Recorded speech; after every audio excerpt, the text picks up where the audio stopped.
Hey all, hope you all are good. Welcome to my channel Cerebral of Coding. So, while setting Linux in Windows using WSL2, we are getting a common error uh, that WSL2 requires an update to its kernel component. So, this can be resolved using two simple commands.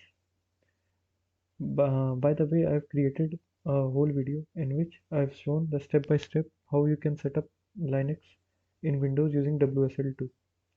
So let me show you what are the common error we are getting and how we can resolve it.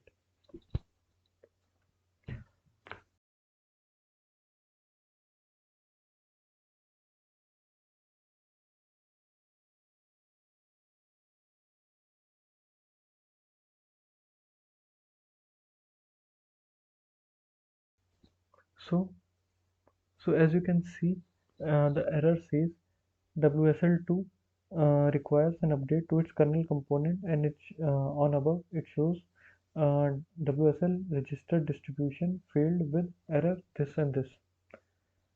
So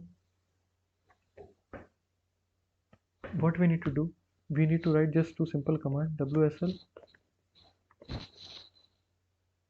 hyphen hyphen update. So what it will do, it will just update the version of WSL, and and the next command is WSL hyphen hyphen set default version to 2. So what it will do, it will set the WSL default version to 2. So this you can see it shows the operation complete successfully.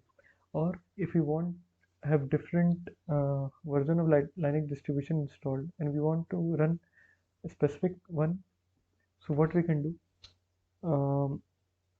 we can write WSL hyphen hyphen set version, then we need to write a distribution name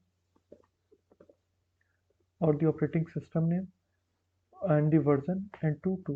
So this will state specifically that this 2 to 2. So using this we can easily resolve the error of where it says WSL2 requires an update to its kernel. So hope you enjoyed my video. Kindly like and subscribe to my channel. Have a nice day.